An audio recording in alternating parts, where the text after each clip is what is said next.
Huge power upgrade for the mini aluminum jet boat. Hey, it's Josh here, and I'm going to be nearly doubling the horsepower on this mini jet boat.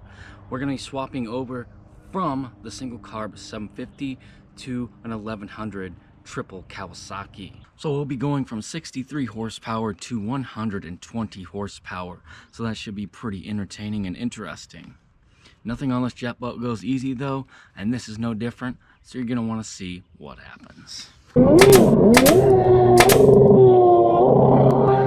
I'm over at Jacob's little workshop here, and I'm needing to get a new engine for the boat going. I have that 900 sitting on the shelf, but Jacob happens to have an 1100 just sitting on the ground here. So I'm gonna go ahead and snatch this up so that I can get in the little boat. The thing was actually a bit lighter than I expected, although I wouldn't call it light per se.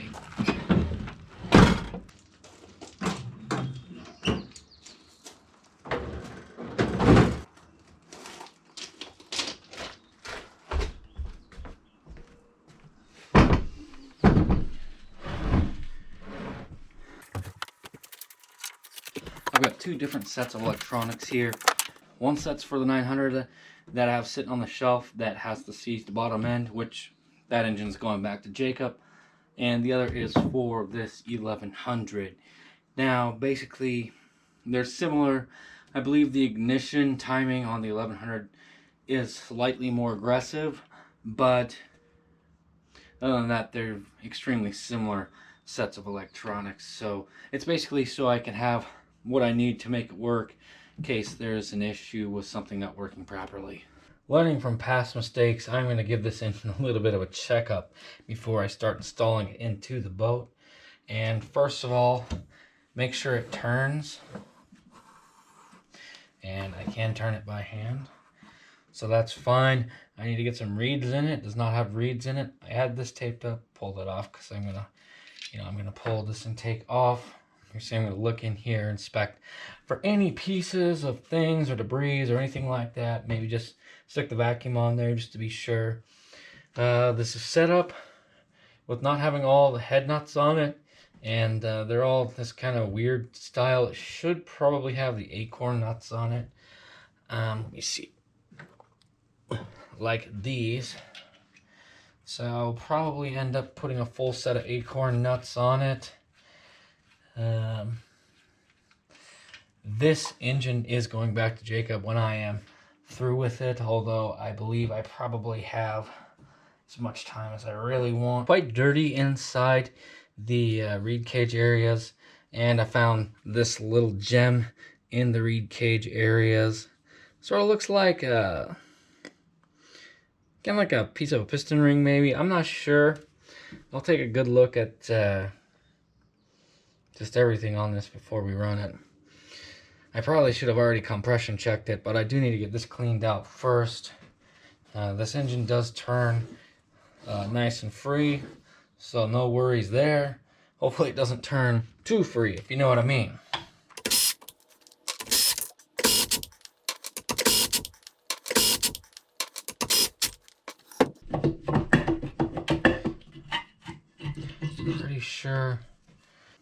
I'm pretty sure this engine's been opened before. Oh my gosh, it's so freaking dirty. I don't really have a problem with this. I don't think I have a problem with this head gasket. It's just pure tin. Somebody took all the rubberization off. I think it'll be okay. The combustion sealing should be fine. It's just whether or not the water sealing will be okay. We'll give it a shot anyways. If we run into trouble, it's not too big of a deal to pull the head off when this is installed into the boat. Center bore looks a little bit streaky. You can see it there. The other two, that one's got a bit of a streak in it. This one looks pretty good, really. Alright, I went ahead and vacuumed everything out.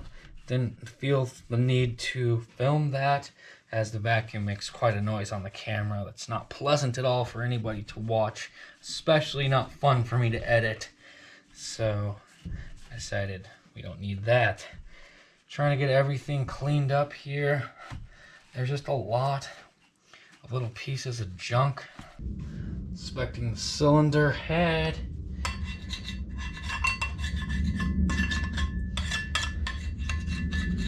Looks pretty reasonably good. This head was put on with silicone or RTV, which not Jacob didn't put it on with that. I'm just saying at one point it was RTV in the passages and such. And it's like, if you have to use RTV on a cylinder head, then you should be buying a new head gasket, or you have something else really quite wrong with your setup. I'm going to see if we can do compression without having the reeds installed. I think maybe we can. I'm not 100% sure. Basically, it'll either work or it won't.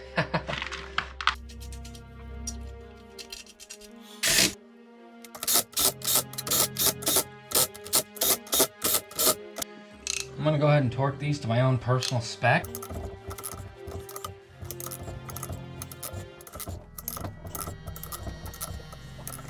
And that's all good. I've got to get a starter installed.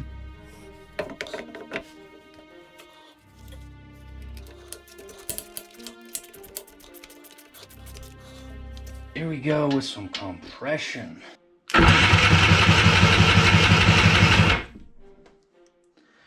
Ooh, 90, wow.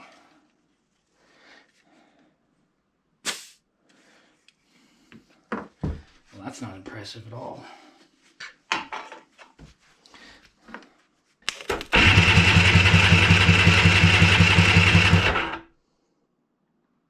$80, ooh. I'm gonna switch over to the other battery, see if it cranks this thing any faster. Ooh, my cable got like welded onto my battery. That one had 100, but battery was cranking it much faster. So I guess I need to put that other battery on the charger. Yeah, I'll get something figured out for reeds. Basically, I have my 750 reeds from the 750 that blew up. Still in good shape. They don't have I guess they do have the bolt hole there, so I just gotta take these gaskets off, put the 900 gaskets on, and it should work. Okay, I got reeds installed on all the cylinders now. I'm gonna go ahead and retake the compression, see if we get any difference.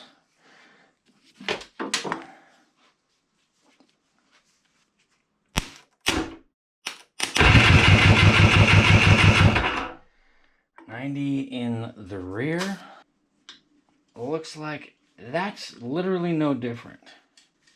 Geez, I don't even know if this friggin' motor will run.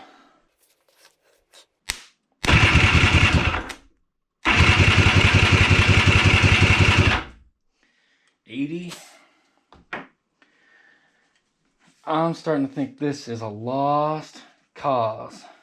Here's where I'm at. I don't really know if I want to run this engine or not, because I'm not sure. Will it work, will it not? But I do want to like spark check it. So the easiest way to do that in my mind is to actually put it in the little boat, because I need a safe place for it to turn over and all that kind of crap. Jacob's here with me. Hi guys! Got the Kawasaki dropped in there. Now I got to get the electronics hooked up, get the seat in there and all that stuff, blah, blah, blah. Basically, we're gonna throw the electrical box into there. It will work. We just toss it in and it will be no tuning and it will run perfect initially and there won't be any hiccups. All right, got the little mini boat into the garage. Jacob's still helping me out by just standing around doing nothing. Yep. And now I'm vacuuming the water out of the bottom of this boat. So I'll have a nice, wonderful thing to work on in my little garage. Comfortable, because it's nasty and rainy out, probably for the next couple of days. Yep. I couldn't work on any of my crap because it's too gross outside, so might as well come over here and stand around and help Josh by doing nothing.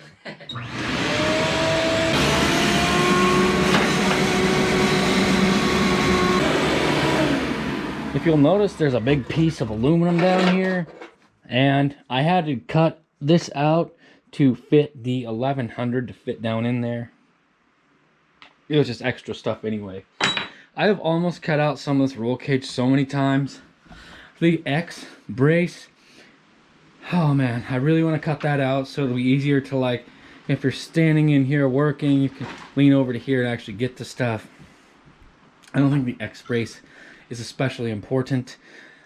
I kind of want to cut this one out as well, but I can see that one being semi-structural with kind of holding the two sides of the boat together, so probably won't end up cutting that one out. But it does get in the way quite often. Yeah, we were kind of like going like this, getting the engine in, you know, doing the... Yeah, it's stupid, it's annoying, yeah. Oh man, I kind of... yeah, it'd be nice to cut some of that out, because what is it doing other than adding weight? I don't think it's really doing anything. Annoying. Yeah, it's just annoying crap. But anyways, back to the whole vacuuming the water out. So basically, I just take my shop vac and I pull the filter off. First I dump it all out, because otherwise you just ruin your filter. And that's just a little tip for you guys. Yeah. That's awesome. I'm going to do that now. Except for I already ruined the filter on my vacuum probably. Yeah, you probably did. Good thing I only paid $5 at the garage sale for it. I'm going to push the button on the boat and see if the motor turns. This is one of those moments of truth. Yep. The engine's not bolted down, nothing. It's all super sketchy, but it's just to test how the electronics are hooked up. There's fuel in the engine and it's going to start. And it doesn't do anything. I can hold it with my fingers, I guess. Just hold the camera. I'll get a lanyard. He's going to be right back. And don't you worry. We're going to be on and popping. Just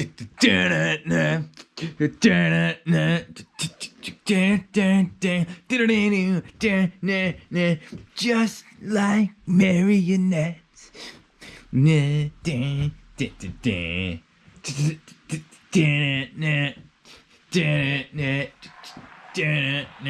Oh my gosh, his wife's home and his wife thinks the videos are boring. Just so you know. Tell me why you think that is the case, but we're gonna fire this thing up. It's time to roll.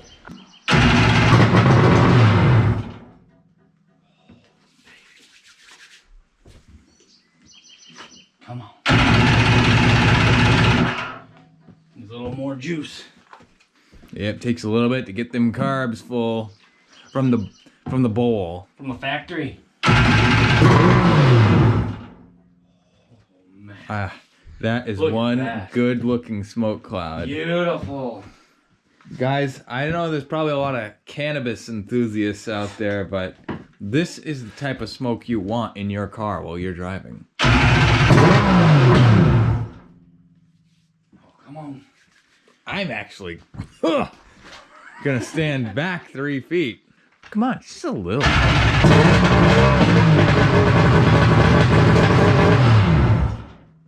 Wow. Josh is holding his breath. I would be breathing it in. Look at it just like pouring out. It's beautiful. Tell us, I want to know if anybody cares about that. Smoke or whatever. A bit loud. I don't have the muffler on there. Water box. Straight pipe. It sounds like the sea rat. I guess that's what it sounds like with nothing on there. Just goes to show.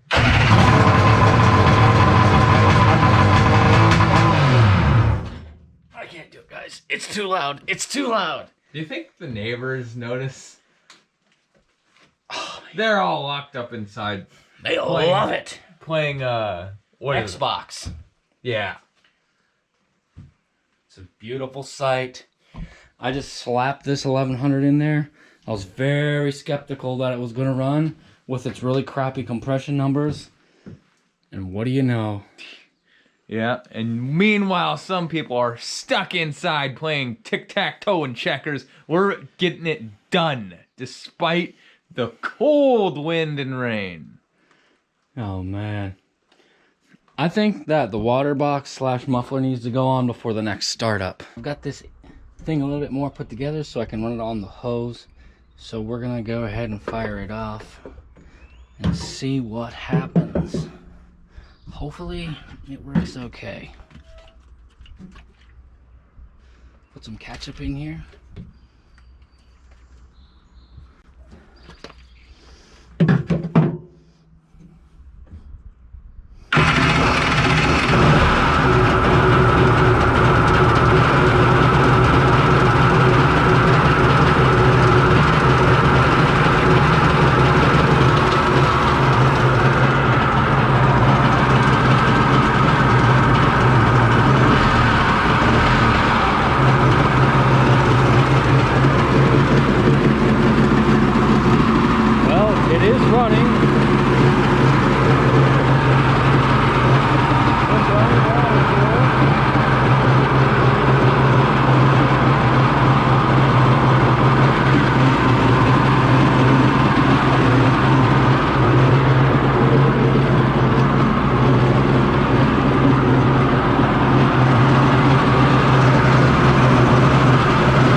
Ooh, nasty.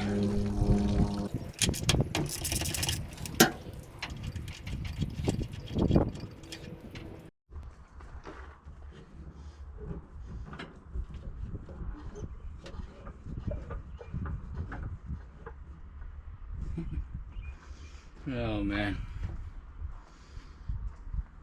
Not super pumped on this motor.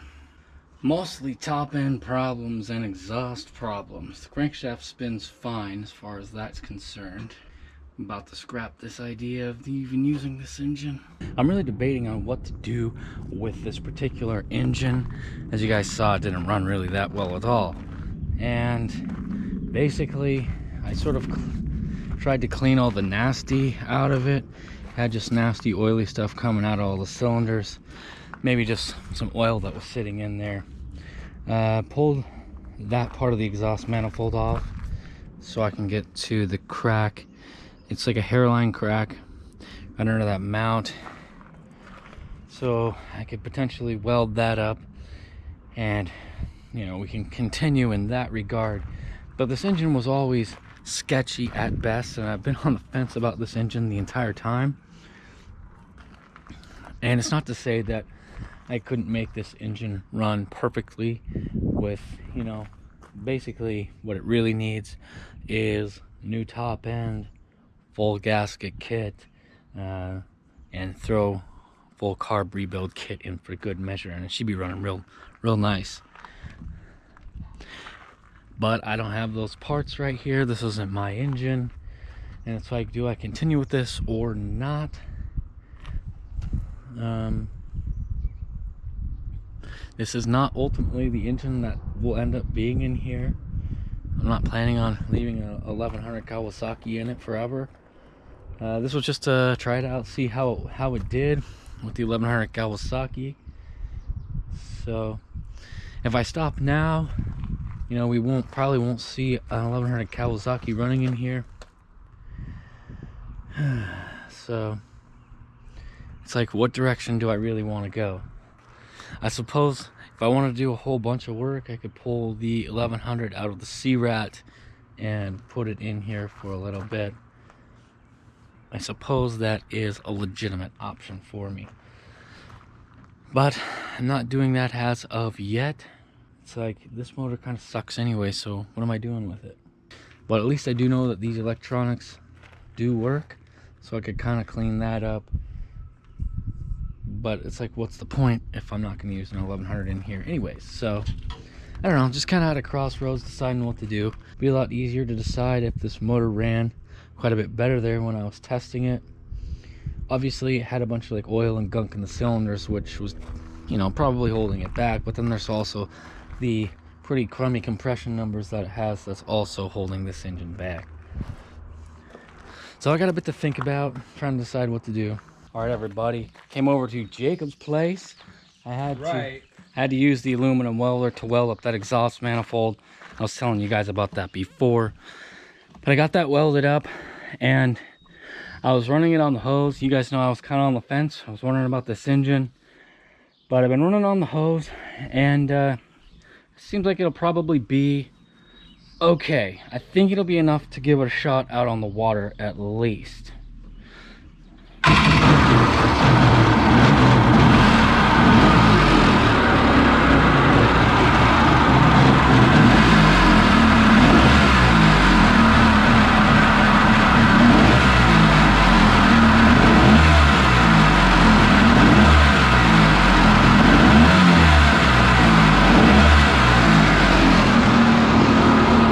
Noisy inside that boat. Give you guys some exhaust sound here.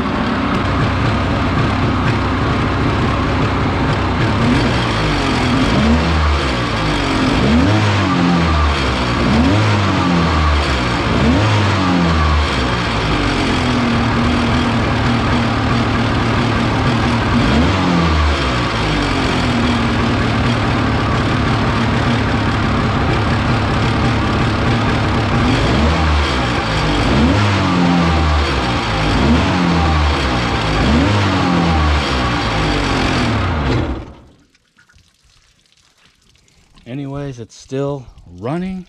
I did weld up that spot on the manifold. You can see it down in there. For the amount of time this engine will be in this boat, it should be should hold. It should be okay. Oh, what do you think, Jacob? Are we gonna take it out right now? I think that there's actually not available water, but I mean, we could maybe if it's.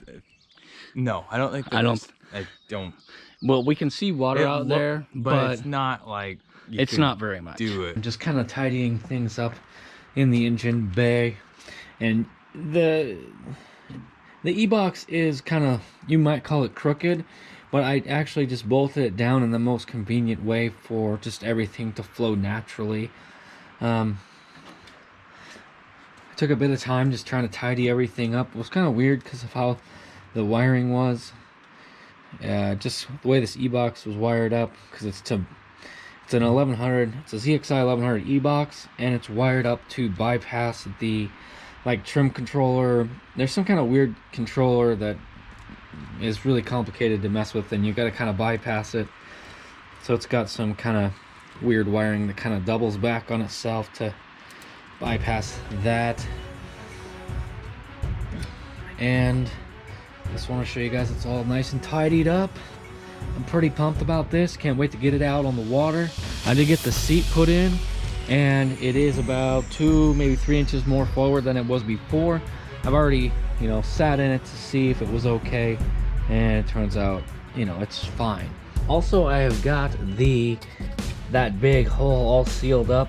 I kind of reworked my plate a little bit so it sat down in there a bit nicer, and then I have got some right stuff on there. Normally I would use like 5200, but I am planning to take this out tomorrow, and 5200 is not going to be dry by then. Right stuff will be dry, and at some point I'll probably have to go back and redo this whole pump, shoe, and everything, like from the underside and stuff, and then I'll hit it with the 5200. But that'll be when we're in some significant downtime with this boat.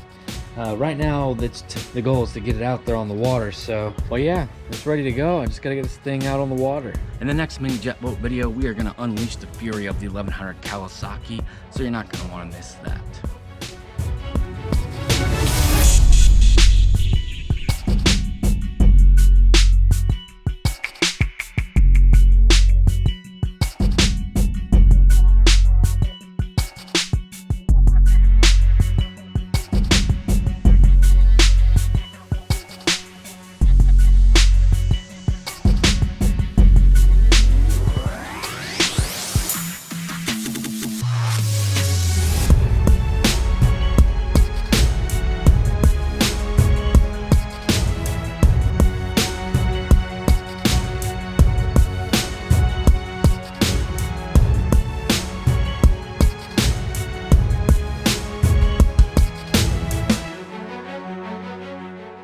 So make sure to stay locked into JetSki Brothers, because you are not going to want to miss what happens next.